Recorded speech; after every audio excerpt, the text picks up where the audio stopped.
Okay, welcome back everyone for the last part of this lesson on flowcharts, and we're just going to do one more program together just to give you a chance to feel a bit more confident with this. If you want to try and create the flowchart for this client brief on your own, you can pause the video now and then unpause it to see the solution. You can check your answer with this. But if you don't want to do that, then carry on watching without pausing. So if you did pause the video, well done to you first of all for attempting, even if you got it wrong. Well done for challenging yourself. Let's have a look at whether you got it correct. So first of all, we start off with a start like that. Started with the wrong letter there. Then we're going to add an arrow to specify in which direction the program, the algorithm, is going to run. And then we're going to look at this first bullet point here. It says, develop an algorithm which allows the user to input two numbers. So it's not rocket science. We just need to allow the user to input twice into two variables. So we're going to use the input-output box or shape here. And we're going to input into variable num1 user input, like so. And immediately after that, in the sequence, we're going to input into number2 or num2 as user input, like so. So we've completed this bullet point here.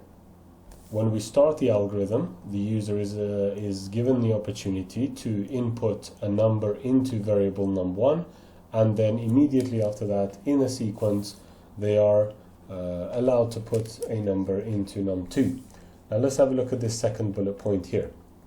It says, then depending on the user's decision, adds or subtracts the two numbers. So what we need here is a menu, right? We need to give the user the information about what are the choices they can make.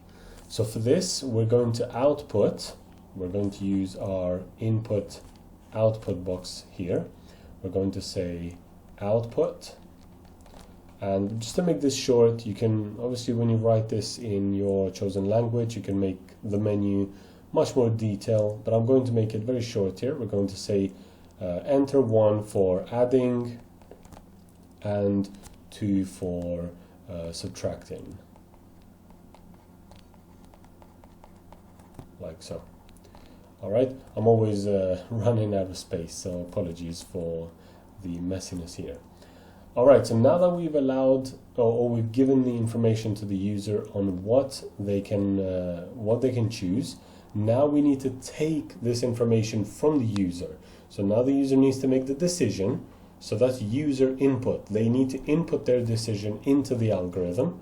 So again, for that, we're going to be using our input-output box, and we're going to say choice is going to be assigned to user input, like such. So now the algorithm has to make a decision. Based on the user's input, the program has to make a decision whether to add or subtract. So for that, we're going to need our decision box or decision shape, a diamond, and we're going to say is choice equals to 1 with a question mark. And then we're going to say, we're going to draw two paths like so, and we're going to say there's going to take this path if it's a yes, and this path if it's a no. So if the user has inputted 1 as their choice, then we will be outputting like this. We're going to say output num1 plus num2, like this.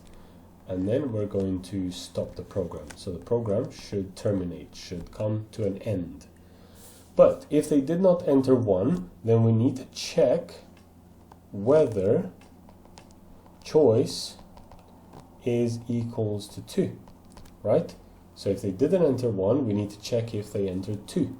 So for this, we're going to have another yes path and a no path on this side. So if it's a yes, we're going to have another input output box, and we're going to say output num1 minus num2, and then we're going to stop the program like this. So notice that there always has to be a way for the program to end. If there is no way for the program to end, then you have done something wrong. You always have to add something to the end of every path that makes the algorithm end somehow. So if the user did not enter 1, neither did the user input 2, then they've entered something incorrectly. So what we would output here is output error, and then we would stop the program altogether.